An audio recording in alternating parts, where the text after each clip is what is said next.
한 주간도 성령의 따스한 손길을 느끼며 살아간 주일이 되셨습니다. 세 분 계셨나 본데요. 지난주에 말씀드린 대로 하나님은 지난 한 주간도 우리와 함께 계셨는 줄로 믿습니다. 중요한 것은 하나님은 언제나 함께 하십니다. 그래서 중요한 것은 그 하나님을 의도적으로 의식하는 삶이 우리에게 필요하다라고 말씀드렸습니다. 우리가 의도적으로 의식하려고 하지 않으면 그 하나님이 함께 하시는 것을 우리는 잊어버리고 삽니다. 그래서 우리는 억지로라도 의도적으로 그 하나님이 나와 함께 하신다라고 하는 것을 의식하려고 애를 써야 합니다.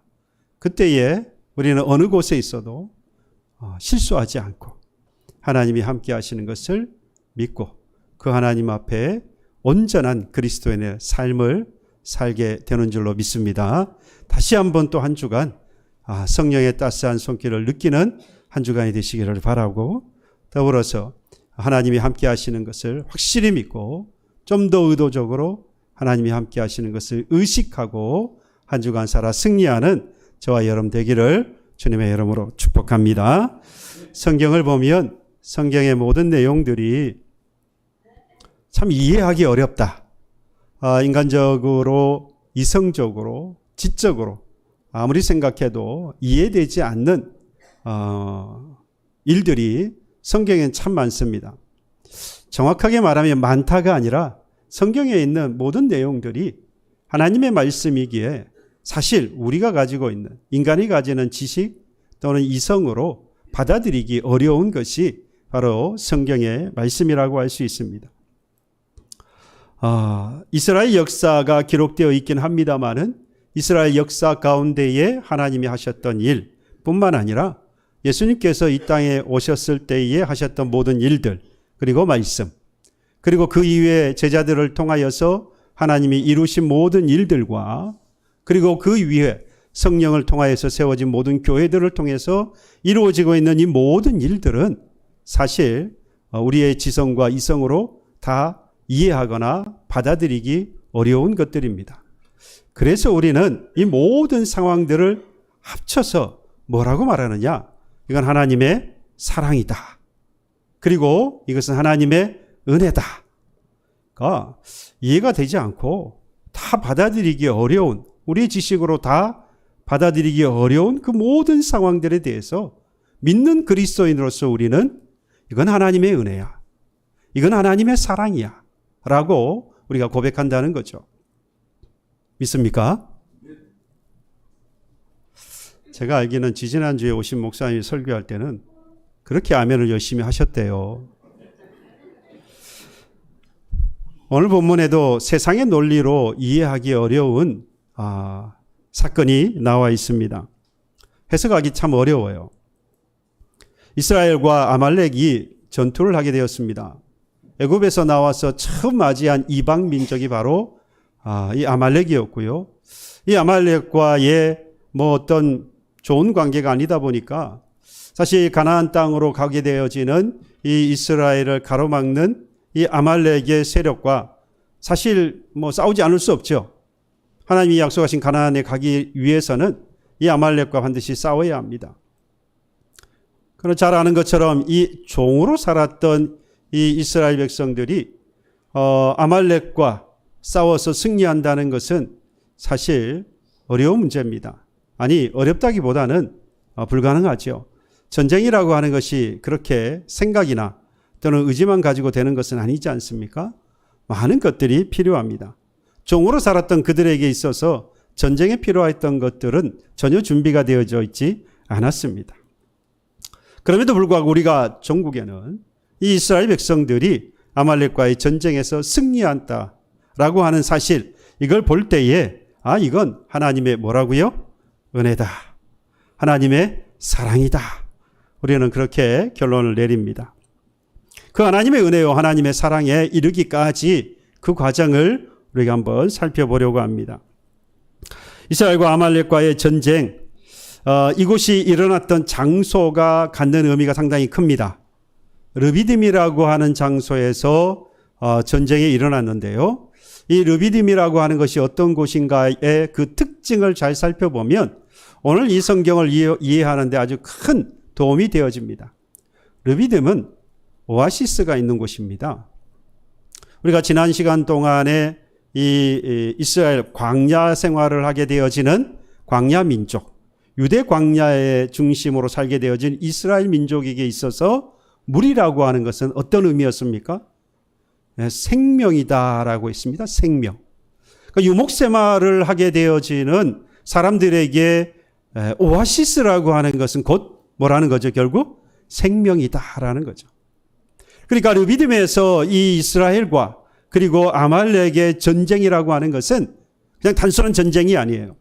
요즘은 전쟁을 왜 합니까? 정치적인 문제 때문에 또는 경제적인 이익을 위해서 뭐 이런 것들이 관여가 되어지죠. 그런데 이 지금 아말렉과 이스라엘 백성들의 전쟁은 그런 이유가 아니에요. 뭘 걸었습니까? 생명을 걸었다는 이야기예요.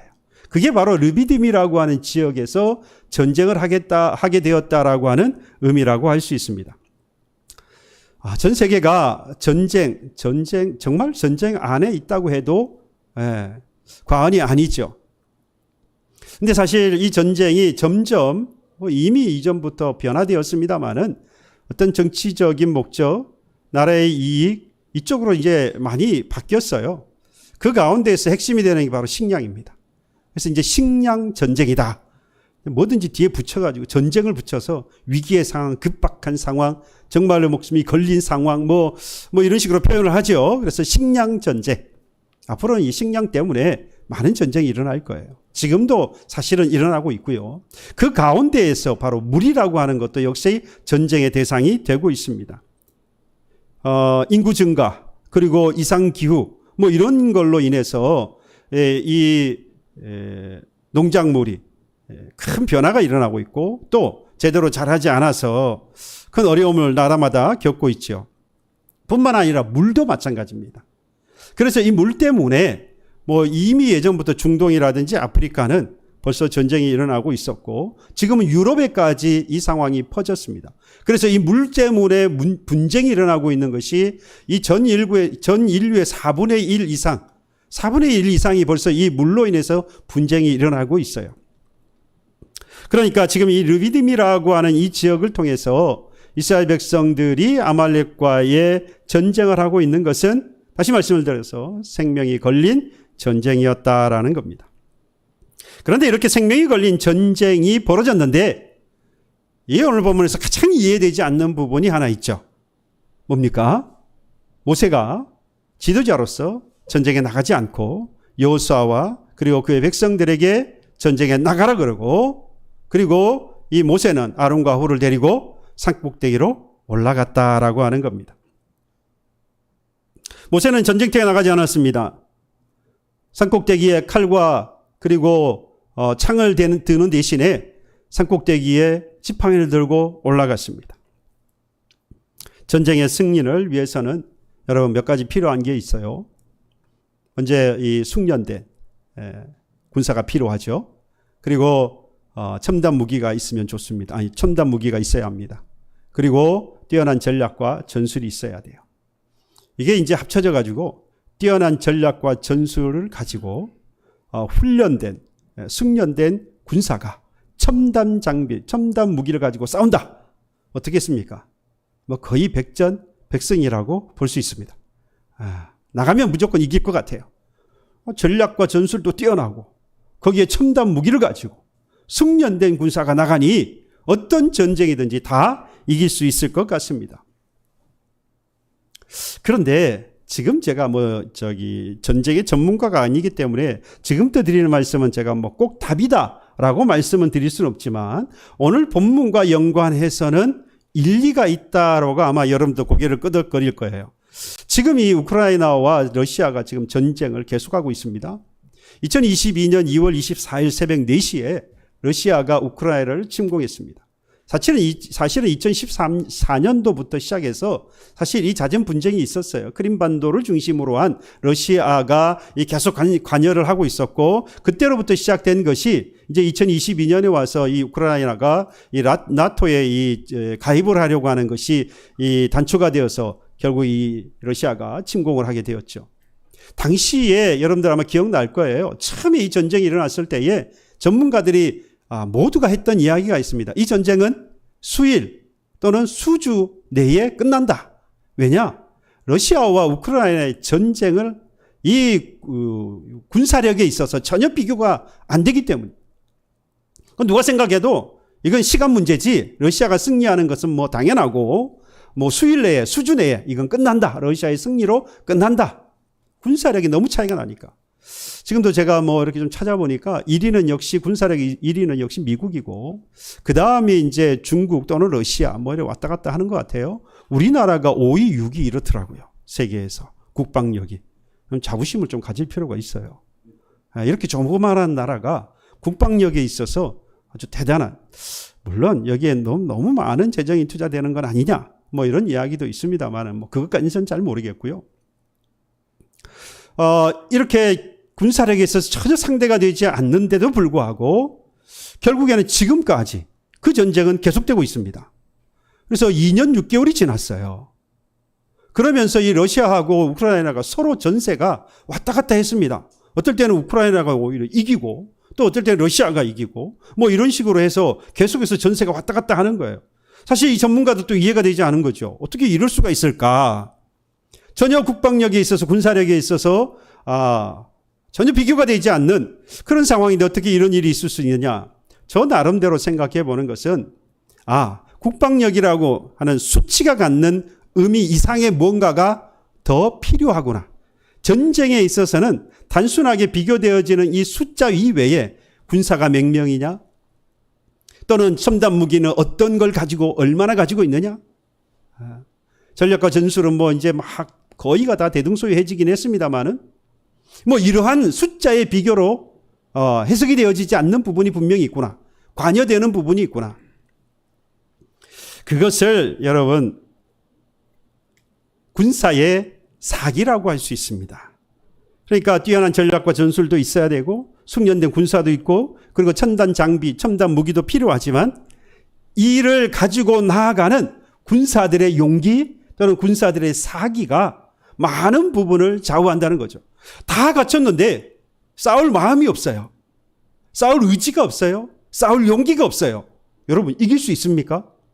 이건 있을 수 없는 일이죠. 그래서 이 지도자들이 전쟁에 나가기 전에 이 군사들의 사기를 끌어올리기 위해서 여러 가지 방법을 도모를 하지요. 진짜 사나이 아시죠? 부모 형제 나를 믿고 단잠을 이룬다. 누굴 끄집어냈죠? 부모 형제를 자꾸 건드려요. 네가 물러서면 네 부모 형제가 죽는다. 이제 막 안 할 수가 없잖아요.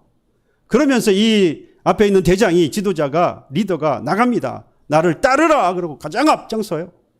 그러면 그 모습을 보고 이 군사들이 우와 하고 따라가지 않습니까? 간혹 영화를 보면 그렇게 따라 나가는 군사들을 보면 참 바보스럽다. 저렇게 가면 뭐 할 거예요? 아무리 사기가 충천해서 가지만 칼에 맞으면 죽는 거고요. 총에 맞으면 죽는 거예요.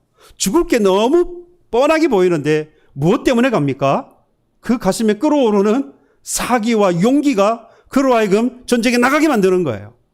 그런데 여기에 있어서 가장 중심적으로 해야 하는 사람이 바로 리더입니다. 지도자예요.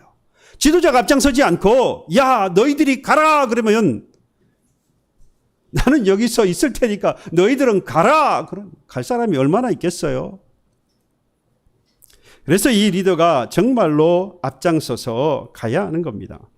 모든 것이 다 준비되었다고 할지라도 용사들의 사기가 올라있지 않으면 그 전쟁에서 질 수밖에 없다는 거예요. 이걸요 사사기 7장에 보면 기드온과 그를 따랐던 300명의 군사들로 인해서 발견할 수 있습니다. 당시에 미디안 군사가 13만 5천 명이었어요. 300명하고 13만 5천 명이 싸워야 합니다. 이 미디안 같은 경우 13만 5천 명뿐만 아니라 낙타가 그 바다의 모래와 같이 많다라고 했어요. 그러니까 군수 물자가 풍부하다 이 말입니다. 그러니까 싸울 준비가 다 돼 있어요. 군사도 많고요. 무기도 좋고요. 오랫동안 싸울 수 있는 모든 준비가 다 되어 있고요. 그런 상황에서 이 기드온이 이 미디안 진영으로 들어가 봅니다. 그런데 그때에 한 군사와 서로 이 두 군사가 이야기하는 것을 듣게 돼요. 한 군사가 야 내가 어젯밤에 꿈을 꿨는데 이런 꿈을 꿨다. 보리떡 한 덩이가 굴러와서 우리 이 미디안 진영에 들어왔는데 싹 그냥 무너뜨려 버리더라. 뭐 꿈은 그렇다고 쳐요. 근데 그 꿈을 들었던 이 군사가 이렇게 이야기합니다. 야, 그 보리떡은 기드온인가 보다. 하나님이 데리고 온 이 기드온이 우리의 진영에 와서 우리를 다 무너뜨릴 것 같다라는 이야기를 해요.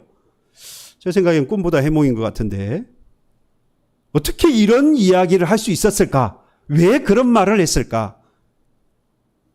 이 군사들에게 분명히 뭐가 떨어졌어요?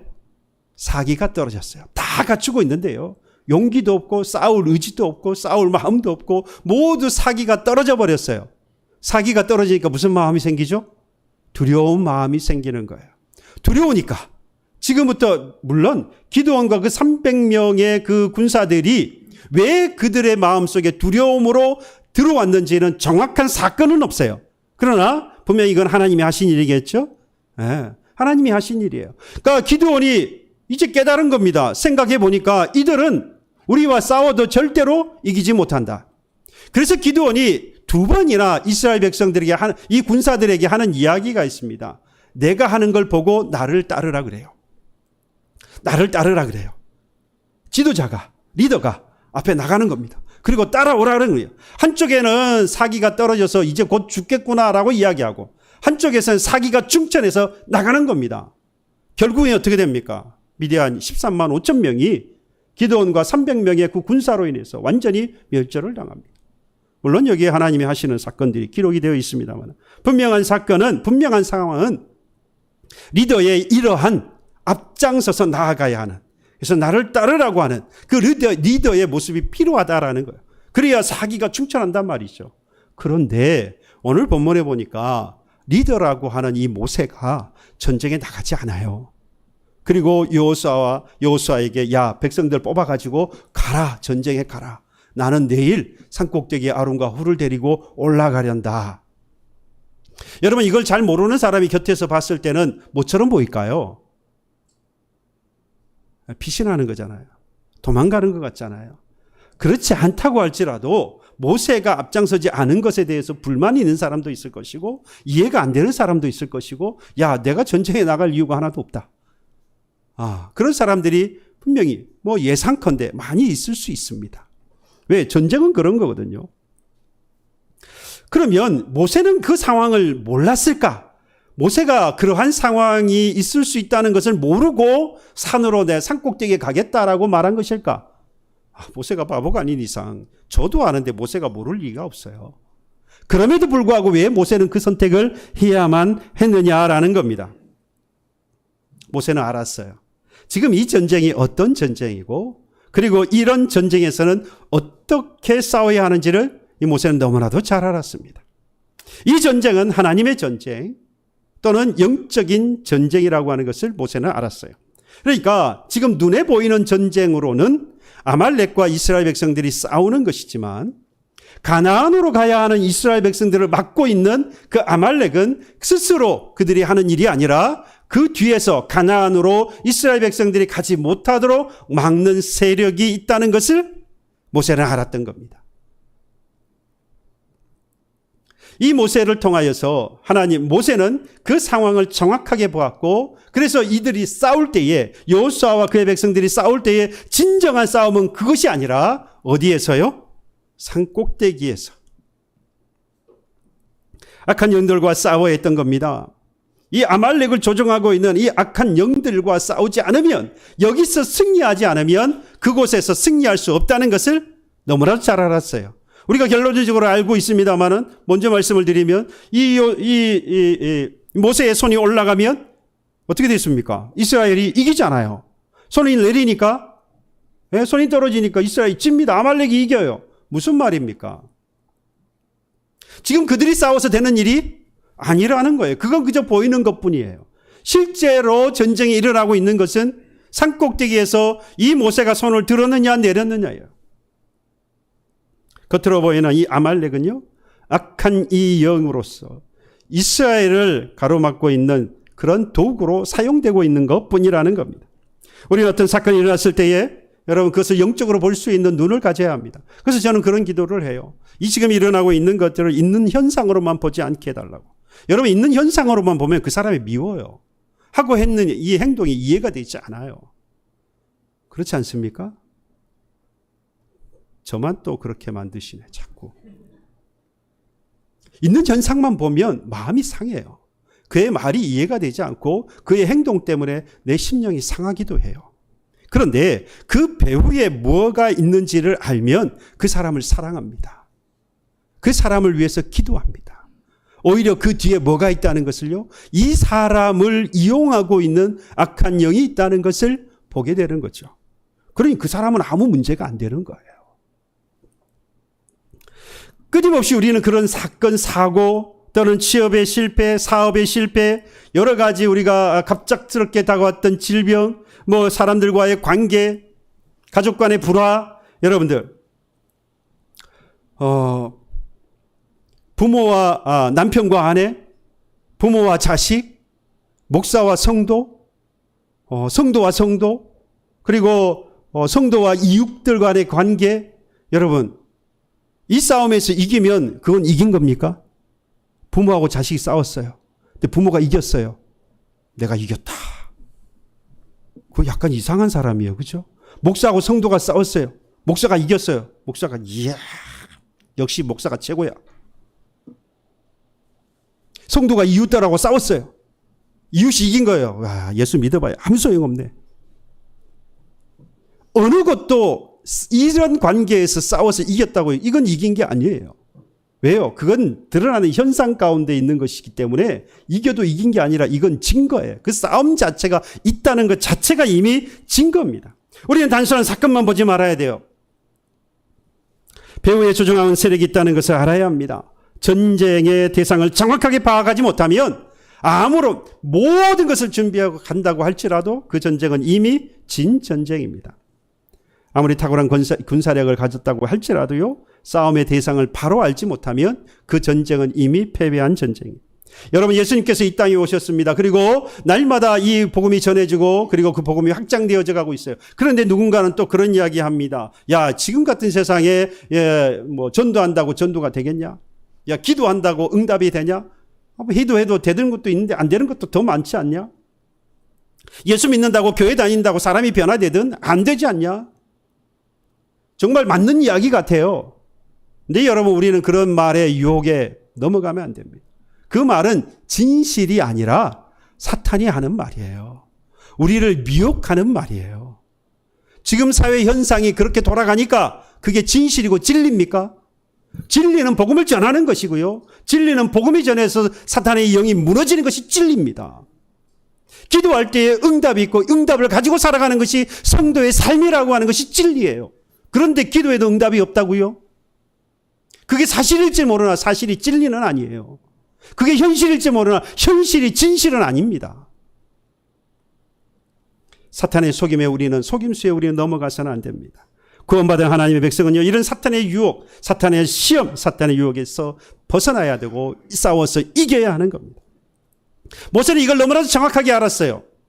그래서 모세는 산 위에 올라갔고 손을 높이 들었습니다. 이걸 뭐 했다고 그러죠? 우리는 기도했다라고 말하죠.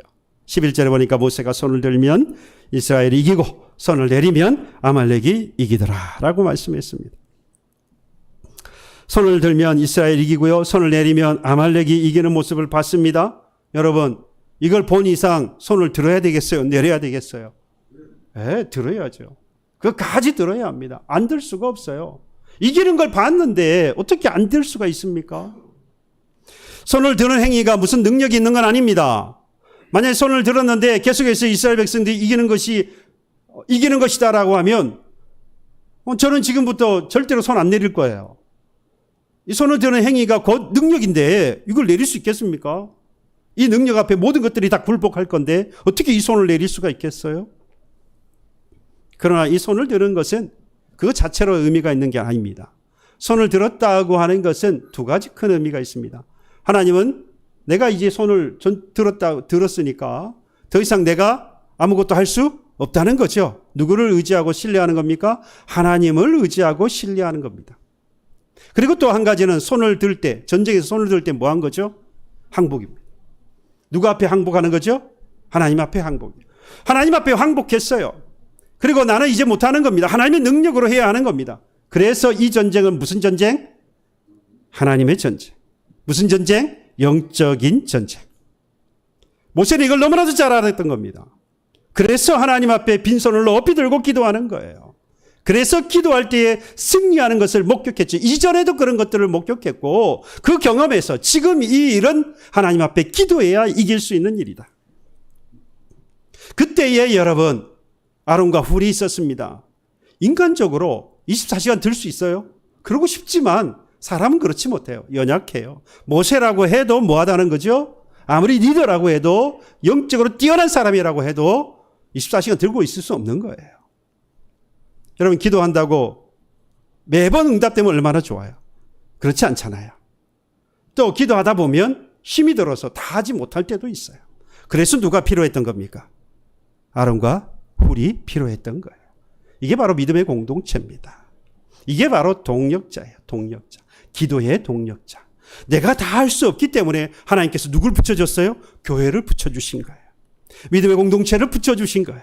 저에게 여러분들에게 저에게, 여러분들의 남편에게 여러분들의 아내를 여러분들에게, 여러분들의 자녀에게 부모에게 자녀들을 붙여주셨어요.